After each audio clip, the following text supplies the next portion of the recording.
Hello, everyone. Good afternoon from Manchester. I must say that after 2 years of lockdown and COVID, we are coming back to normal life. And I'm not sure what the new normal will be, but this is very special for me to be again in Manchester at the University of Manchester, Masood Entrepreneurship Centre at the Alliance Manchester Business School, where 2 years ago I gave the lecture on network thinking. And today we have a whole program called Network Intelligence Academy, and I'm delighted to welcome two of our alumni of the last edition in the summer 2021, Mohammad and Kwame. How are you, Mohammad and Kwame? We are doing so well. Hi. It's good to see you again. Fantastic. Good to see you again. Good to see you again. And I must tell you that it's quite amazing to get to see you today, almost half a year after we saw each other last time. And I would love that you share who you are and what is your work about. Mohammad, why don't you go first? Okay, I'll go first. So I'm Mohammad, CEO and co-founder of BrightBiotech, and I'm a molecular biologist by training. I studied at the University of Manchester in 2011, did my MSc and later my PhD in biotech and enterprise. And BrightBiotech basically modifies tobacco plants to make proteins that will enable the lab-grown meat industry, because we believe that the lab-grown meat industry is promising big improvement in our food system and also in the animal welfare. So we want to be major players in this industry in order to actually have the lab-grown meat on our dinner plates and bring changes to real life. Mm-hmm. Mohammad, so you're basically a scientist and at the same time an entrepreneur coming out of the University of Manchester ecosystem. Yes. Correct. Kwame, how about you? Yeah, thank you very much for this opportunity. So Kwame is doing two things. One, I write on the cocoa chocolate sector. So I own my own newsletter, which I call the Cocoa Diaries. So it's hosted on Substack. So you can visit it, cocodiaries.substack.com. So I feel there is a scanty knowledge when it comes to the issues within the cocoa sector. And then those that also produce some kind of knowledge within the sector, from my personal point of view, is not well explained and it's not multifaceted in terms of how I think the issues are. And so that is what my newsletter focuses on. But then I'm also an entrepreneur like Mohammad. I have developed a digital platform whose main purpose is to bring policy making, policy influence, and also policy review to the doorstep of everyone, rather than it's just being think tanks doing it. So we are currently developing our MVP, after which we will launch it and make it accessible to everyone.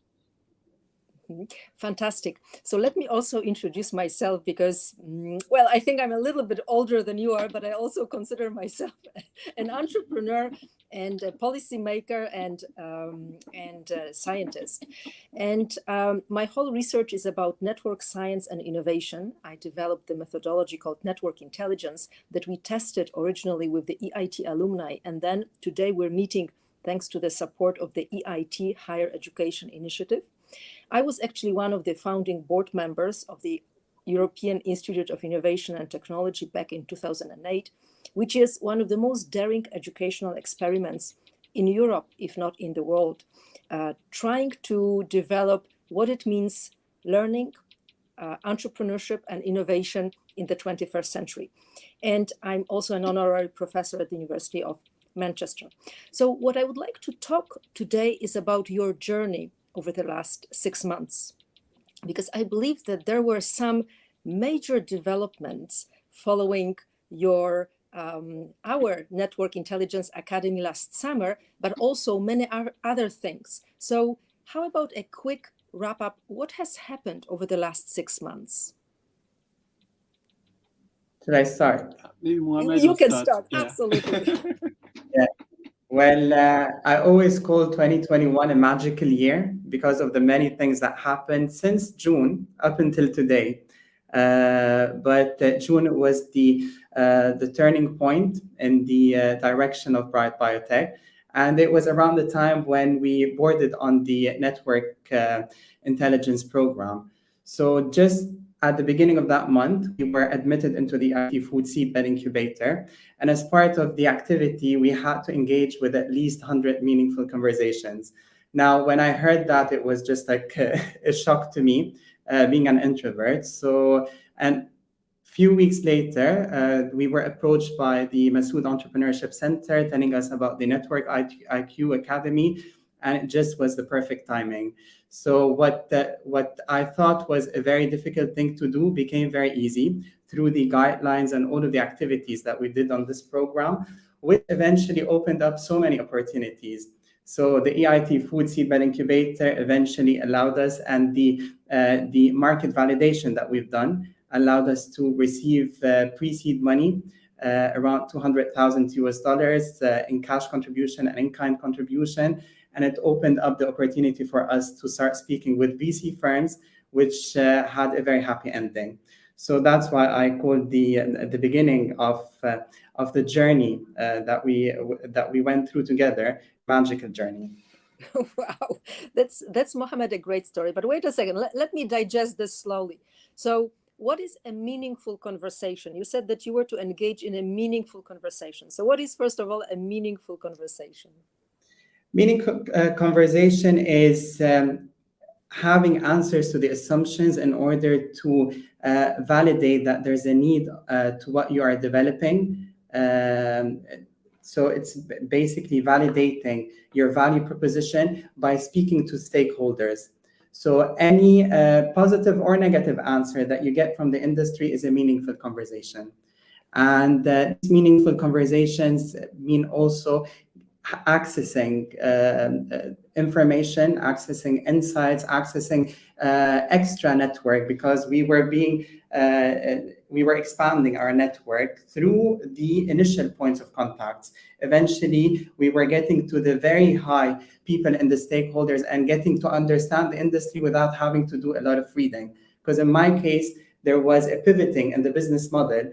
And then in a very short period of time, because of networking and because of speaking to so many people in these meaningful conversations, we managed to do this pivoting and also strengthen our business case to attract investors eventually. Mm-hmm. Okay. So you're saying that actually having a meaningful conversation is a way for you to get the right piece of information to validate what you want to achieve. And through these conversations, you pivoted your business model. Can you tell us from what to what did you pivot the business model? It was from a primarily medical application of the proteins that we are making to applications in the food industry. And how did it happen? Because I guess that not all 100 conversations were so relevant and so eye-opening for you. What were those few conversations that really made you divert? Who are the people, who are the right people in your situation when you were speaking, and how did you identify them? And so it was mainly the clients, like people that would be using our products. And how did we get in contact with them? It was by participating in a seminar or a conference that was held in the US. At that time, everything was happening online. But taking an advice from you, I made myself visible in this conference, and I went over the list of all of the speakers, and I prepared a question for each one of them. And then I tried to find something in their talks that I can discuss with them as a follow-up. And this is basically what I do. And this is how I managed to initiate these meaningful conversations. And one conversation led to another, and we managed to form this validation. Mm-hmm. Mohammad, how did you make yourself visible? It was basically by asking questions. By asking questions. Tell me more. Tell us more. So basically, usually the way I used to do it before, I wanted to tell people about what we are doing. But in that particular case, I wanted to extract as much information as I can from the stakeholders. So clients could be the stakeholders, the regulators, the industry could be stakeholders, even investors. So I wanted to extract as much information from them. So I was not very much focusing on what we are doing, rather than focusing what is it exactly that they require, what is it their need, what are their pains. And based on that, I started to form these connections between the needs of the market and what do we have, so we can upgrade it and exactly match it with what they require. So these are the sort of questions that I was asking about. What are the challenges that are preventing them from cleaning up, for example, their processes in order to bring the product to the market? What are the regulatory hurdles? Because they are in the industry before me and they know this information, and I needed to understand them to see how I can address those challenges. Mm-hmm. So what I hear you say is that before the Network Intelligence Academy, you were thinking of yourself as a kind of seller, as a salesman, that you were going out and trying to sell yourself as a founder, as a scientist, and as an owner of a business, and sell the products.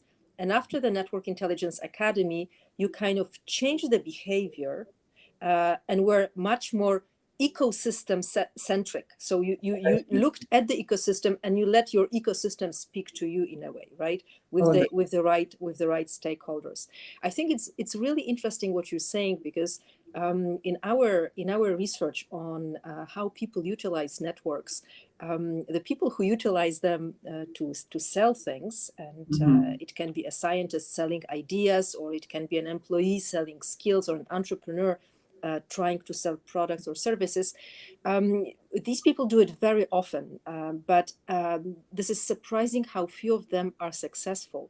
And I'm so very happy that we managed to kind of tweak your technique and strategy as a founder, and change this mindset from an ecosystem, that it's about us, that we are the best, that we are the heroes, that what we developed is the super smart and super top, and just see that there is the world around, and that this world, if you let the world speak to you, you will become visible, because they will be speaking to you, right? You will build this connection. I love this testimonial. I love the way you managed to extract value of our journey. So let me, Mohammad, thank you, and let me move to Kwame. How was your half a year, Kwame? What happened in your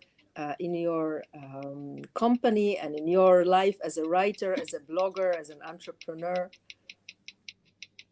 Oh yeah, thank you very much. I'll just pick on the words that Mohammad used about conversations. I guess what I was selling is conversations, encouraging people to have meaningful conversation, trying to sell the idea that if we allow diversity in terms of views to exist, then most of the problems that we have in the world could be solved. And starting PolicyCON was just the frustration that I had within the cocoa chocolate sector, where I felt that most of the consultants that are allowed to advise on policies within the cocoa chocolate sector, I felt did not have too much of the information that I thought they were supposed to have, or the way they analyzed the issues were not in depth as I thought it should be, or were not multifaceted as I thought it should be, to be able to understand issues very well and propose policies that could work. However, the question was, how do I get my voice heard? You know, I don't have the television platform. I don't own a newspaper. I don't have a PhD. And you know, where I come from, it is until you are called the doctor that people are going to listen to your views. So my point was, so how do I go about it? Maybe I should start putting my views out there. So I started writing for the newspapers, Business and Financial Times, the Cocoa Post, various news sites. And people started to appreciate the diversity in terms of views that I was bringing, because people had not heard or had not seen the analysis that I do before. So I started gaining some kind of traction within the global chocolate cocoa sector. But then I felt that I'm not the only one in this box. I feel like everybody have different experiences in various sectors, and all of them want their voice to be heard, or all of them want to propose better ways that policies should be made. and all of them, their voice should be heard. So then I started thinking of PolicyCON. So that is exactly what PolicyCON is about. It's just trying to make everybody become a virtual policy analyst, so that SMEs and policymakers can subscribe to them and then be able to sort of consume the reviews and the ideas that they put out there. So within the last 6 months, I attended the Network Academy. It introduced me to different people within the food sector. I had an incredible conversation with one gentleman that is looking at how I think they can embark on precision agriculture, something I was very much interested in because I think it had a lot more benefits for smallholder cocoa farmers. So I really had conversations with all these people. I had conversations with Alex, who was also working on his startup in the IT sector around cybersecurity, which again, I was also very much interested in. And all these sort of also helped me in shaping PolicyCON. So by God's grace, I came second in the technology category during the Venture Feder, a competition that I think Mohammad also won for his year as well. And so currently we have employed developers. We just finished our recruitment contract with them, that we are going to complete our MVP so that we can start searching for funding to be able to expand PolicyCON. So basically that is what has happened. Wow, this is an amazing story. Congratulations, Kwame. But one by one. So let me come back to what you started. You were saying that you really wanted to. You asked yourself a question: how do I make myself heard? Right? Correct. Yes. How do I make myself heard in the world when there is so much going on? And actually, when there is so much going on that it's really hard to get a good advice, good policy advice, a reliable policy advice, and a localized or customized policy advice adjusted to many different countries, cities, regions where it is relevant, because it's not that one size fits all, right? And you said that Exactly. that a turning point was when you decided that you started to write, and you said to Financial Times and so on. But it's not that easy that suddenly you start writing to Financial Times. So tell us more about this turnaround moment, because it's there's some magic here. Tell us more. Oh yeah, absolutely. How did you make this first step that it was successful? Yeah, I actually paid a price for deciding to make my voice heard. I think so. I was just deciding about, you're going to talk about issues that most people within the sector may not necessarily like it, because it will mean you are exposing some other people's secrets, but then I just felt that my parents are cocoa farmers, so I felt I was representing my parents in this case, fighting for what they actually deserve. But then we are in a capitalist world where if you are to come up with your views that is contrary to the norm, then you have to pay a price for it. So I had to actually decide that, do I have to pay a price, as in, if I apply for a job, I'm not going to get it, because they are going to think that you are like maybe you are an activist, So my turning point was, okay, let me just do it. Maybe I wouldn't get a job. That is fine. Yeah, maybe I'm just representing my parents and cocoa farmers around the world. So that was just the turning point for me. The idea that I'm representing a voice that is not heard. And most of my friends kept telling me that with your level of knowledge within the sector, if you actually don't do something for the farmers whose voice are not heard, then you're actually not going to be forgiven. So that was the turning point for me, that, okay, looks like if I don't, then I'm going to be punished for it. Mm-hmm. Now, let me kind of share a reflection that in network intelligence framework, we teach people, we help them learn how to better utilize networks to share, sell, collaborate, and innovate. And with Mohammad, we were talking about utilizing networks to sell, and this turnaround moment where suddenly, instead of pushing and talking, you became a hearing change the role with your ecosystem. And I want to draw your attention to what happened with you, Kwame, that you started to share things. And you may not remember this data, but actually less than 20% of people who utilize networks to share do it frequently, and less than 20% are successful.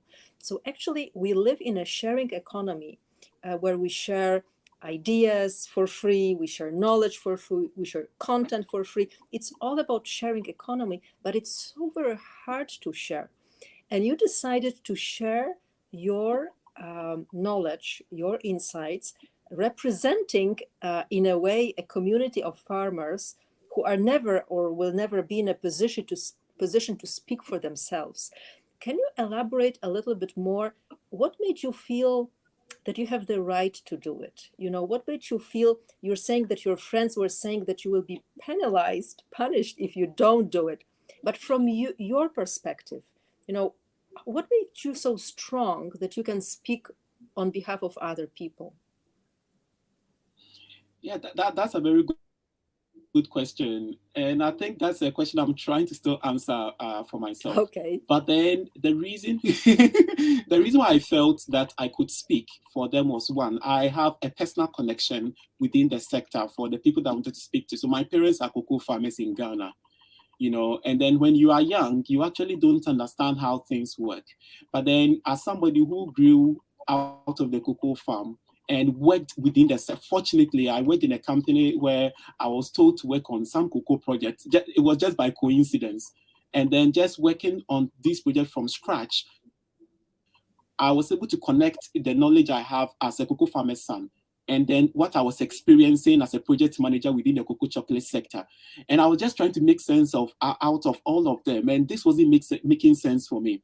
So when I came to University of Manchester itself to do my master's, I focused my research on that. And in fact, coming to do my master's basically was on the fact I wanted to understand how trade, industrialization, and globalization work, so that it can help me better understand the cocoa sector. So I came to Manchester to also gain that sort of theoretical knowledge. And then I focused my research also around that area. And so I think these three things now made me confident. It made me feel like now I think I'll be able to represent the voice of the people that are not heard, but I can represent it very well. Because I thought I came from I had a unique background. I'm a cocoa farmer's son.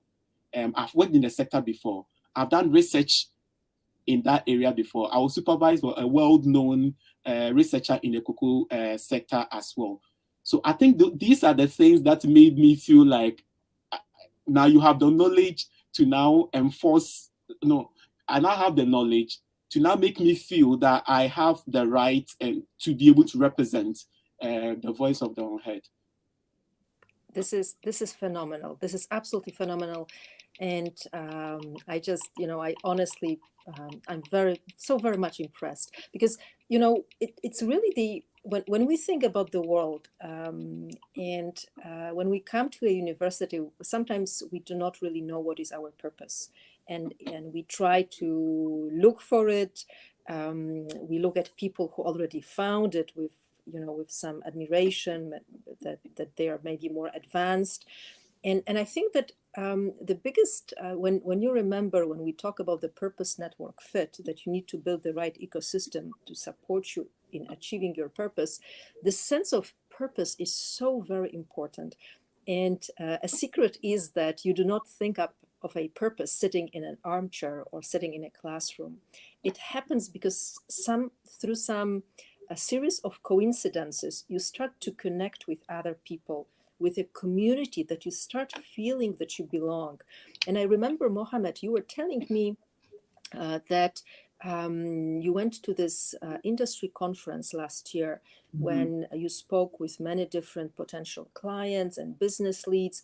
And then you realized that actually what you were thinking was a small innovation on your side, very technological, very science-based, actually there's a huge community out there of people who want to tap on this innovation, because like this, they will be able to use the no-kill meat, and you totally diverted, especially after the EIT Food Accelerator, towards this community. Can you can you tell a little bit more, for you as a scientist, and as we talked before, as an introvert, as I am as well, how did you feel finding this community? Because for Kwame, it feels for me that he, in a way, because of his origin, he felt very strong that he's from there. These are his roots. It's a kind of family connection. But how about in your case? How did you find this community that kind of strengthens your sense of purpose and makes you so committed, so powerful, in fact? But I have to say that a lot of the community are actually scientists as well. It's just complementing the science that I'm doing. So it was easy to communicate with a lot of them. But then there are also other stakeholders, specifically the ones that work on regulations and policies, and the investors, which they used to tell us they speak completely different languages and that we had to adapt our language. So I had this like, what do you call it, like stigma about having to change the language that I speak in order to approach those people. But then I figured out that no, because a lot of investors now, they have amongst their team scientists that speak our languages in order to facilitate this communication. And yeah, so answering your question, it wasn't very difficult. I thought that it was going to be very difficult, but once I took the initiative and I started speaking to them, I found that they do put liaisons. Is that a word? Between the two fields in order to facilitate the communication, and it worked. So eventually, I managed to sell or talk about my science in a much easier language. And the investors on the other side, they managed to understand the science that I do without having to go into all of the technicalities. So we met halfway.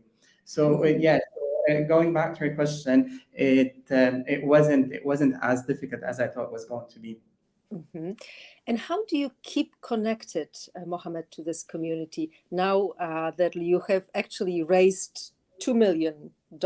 Am I correct? It's 3.5. We've managed to increase 3.5 million. Yes, so we're going to sign the documents hopefully by the end of this month. But yes, so the term sheet has been agreed on, and yeah, we're just in the last stages of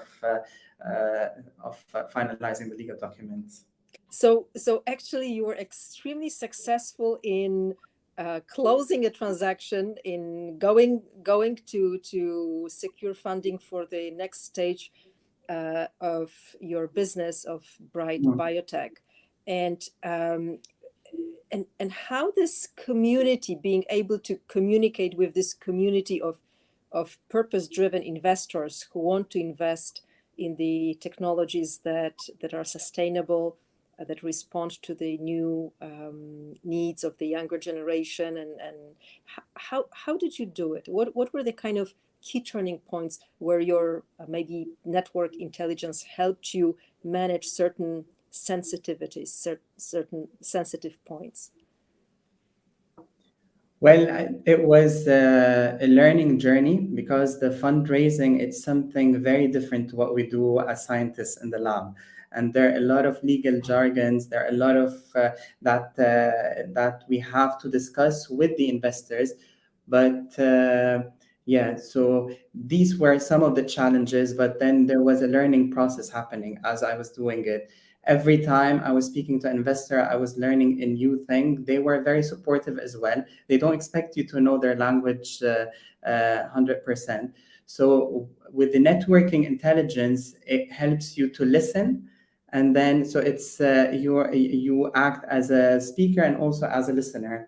I used to always say that I was a good listener, but I was a bit apprehensive in taking initiatives and talking. And then I never used to dare to ask a question or say that I don't understand what you are saying, what you are talking about. I used to go and do my research in the background. But with the investors and through the network IQ, I learned that it's fine to ask questions when you don't understand something. and they are the experts, and they are the ones that are going to provide the insight to help you understand the process. And basically, this is what happened. So at any time when I felt like I was unclear about something that was put on the table, I was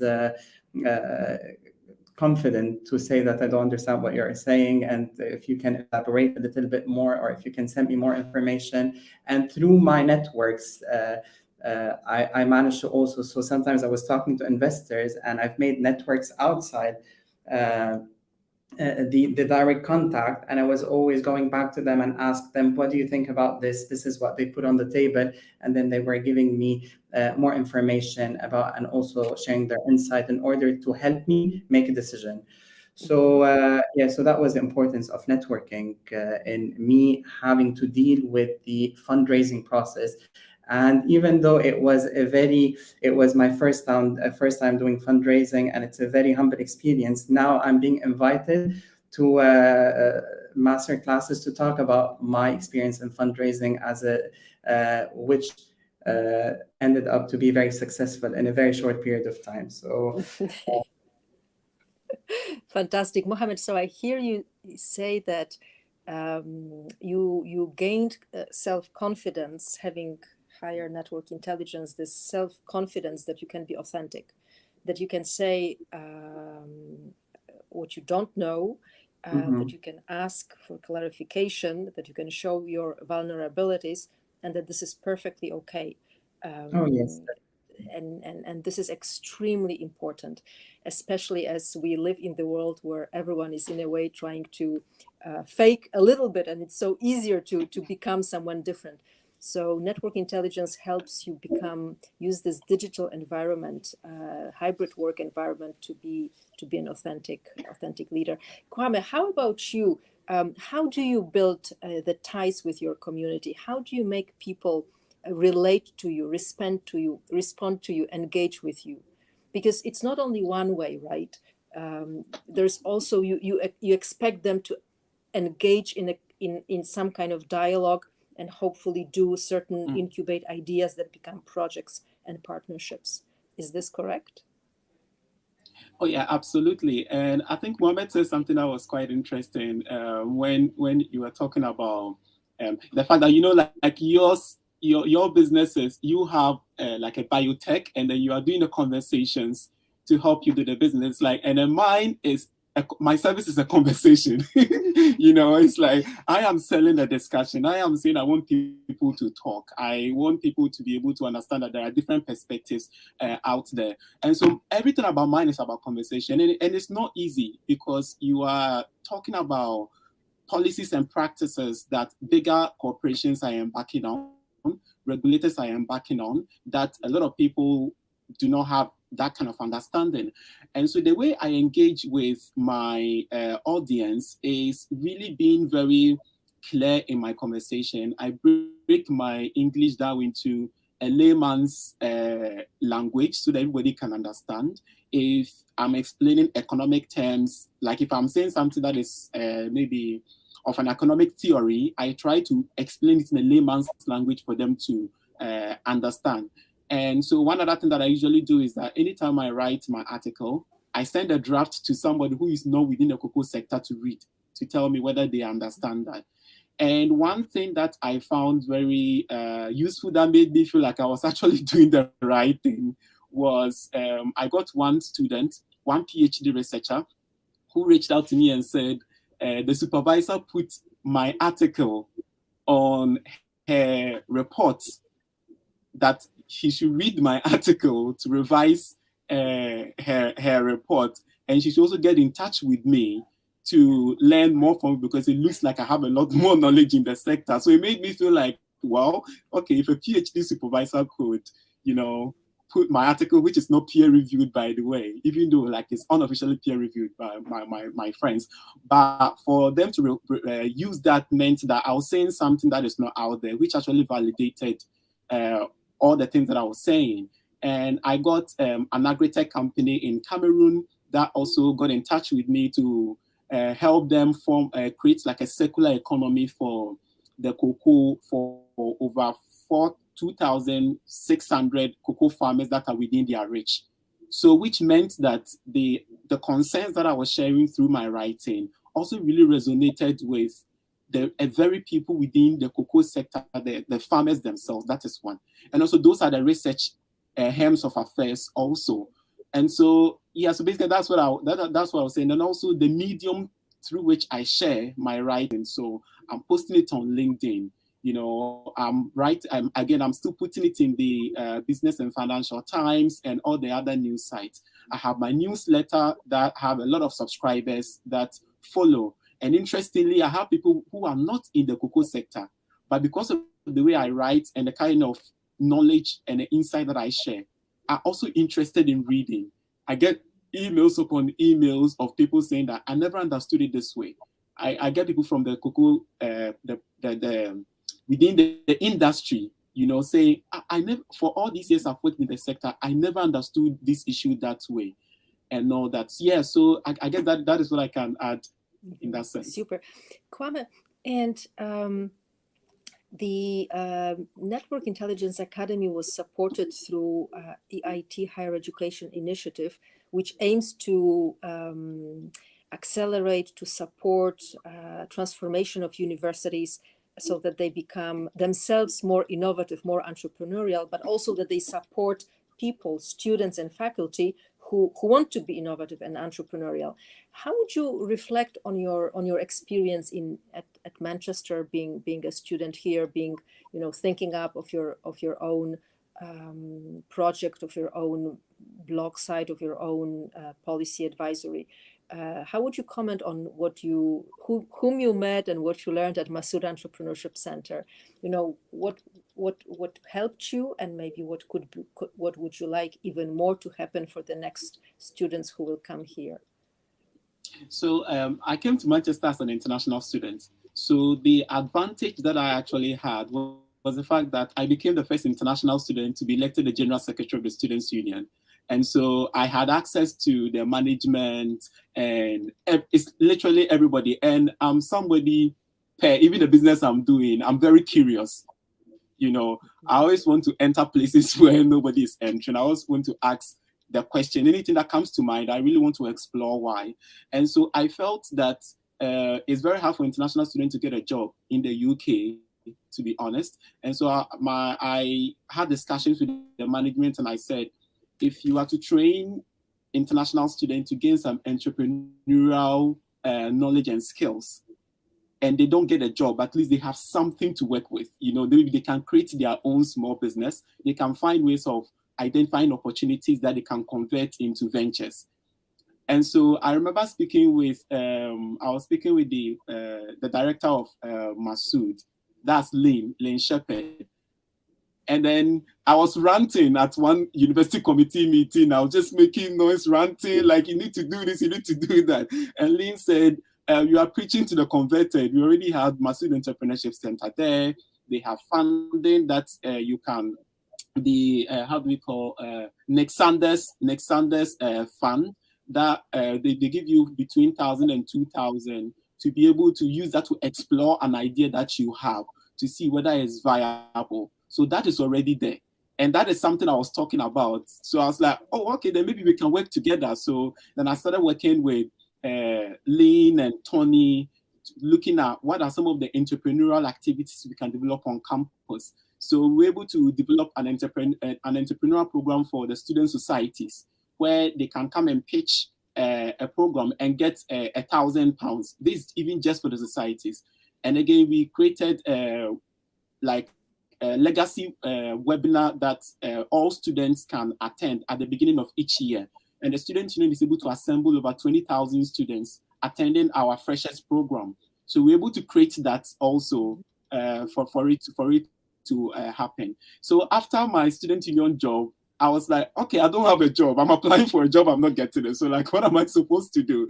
And then I conceived, I was like, my friends kept telling me, Kwame, you keep writing these excellent essays. You get excellent feedback from the industry sectors. Don't you think there is a gap in there where ordinary people that have different perspectives are not heard like yourself, but then we always rely on the think tanks and the consultancy firms? So maybe you and be a consultant. So why don't you create like something like go into that? So I was like, oh, okay. So I started reading, and I came across one guy called Nathan Tankas. So he doesn't have a bachelor's degree. He hasn't even completed his degree. He has a newsletter that is followed by the Fed, all the bigger financial corporations in the US. And the question was why? Because he was the one that was able to predict, I think, one of the financial crises and things like that. But this was somebody nobody knew. And I was like, okay, I'm like Nathan in the cocoa sector. So maybe if you can create a platform that allows individuals with diverse perspectives to be able to share their reviews on policies that are passed for use by SMEs that want to consume it, and also by policymakers, I think that would be very useful. So that's how I came up with policy. So it was more about I didn't get a job. That is one. And two, my friends making me feel like I had an idea that can be scaled to other sectors and can be scaled across the world. Super. Yeah, and Masood helped me through that. You know, Tony was an amazing person. You know, told me Tony all the exactly the competitions I'm supposed to attend, all the workshops, the insightful workshops they organized to help me shape all my ideas and everything. And yeah, here I came second in my technology. I can feel that it was a good experience for you. Fantastic. Mohammad, how about you? How did you settle and looked at this innovation capacity, entrepreneurship capacity at the university? What kind of help did you get? What could be done differently for the next students and scientists? Well, in my case, my interest in entrepreneurship, it was from the very beginning of my program. So that's why I did the biotechnology and enterprise, which was partly by the School of Life Sciences then, which is now, I think, health, biology, and I forgot what, the FBMH and the Masood Entrepreneurship Centre. So they've trained me, they've given me all of the skill set in order to think in an entrepreneurial way and try to think of ways of taking my research from the lab into the market. And that was the journey that I worked for in 8 years during my studies at the University of Manchester. But on top of that, Manchester has an excellent entrepreneurial ecosystem, which is being enforced by the University of Manchester, by the competitions that they run, which like the ones that I and Kwame have been on, the Venture Further, and also the follow-on programs that they provide to their staff and their entrepreneurs and their students. And all of this together allowed me to start BrightBiotech. And also in my case, there's an additional thing that they've endorsed me for, which is the startup visa. So any international student that has an idea and wants to start a business in the UK, the University of Manchester provides the endorsement to do this journey, or to explore their entrepreneurial journey and start a company in the UK. So I'm confident to say that the Manchester is one of the strongest entrepreneurial ecosystems in the UK. And to give an example, in the EIT food program that I was on last year, 3 out of the 7 companies were from Manchester. Wow. Wow, this is a network effect. Yeah. Super. We're coming to the end of our meeting, of our interview, and I want to thank you so much for taking time to sharing your experiences, because it's important that other policymakers in education, innovation, entrepreneurship know what is happening across European universities through the European Institute of Innovation and Technology, and then such fantastic universities as the University of Manchester. I thank you very much, and I hope that we will meet sometime soon in person in Manchester or elsewhere. And meantime, keep your fantastic projects scaling up. Thank you so very much. Thank you very much, Daria, for the opportunity. It was great talking to you. Bye-bye. Bye-bye, Kwame. Bye-bye, Mohammad. Bye.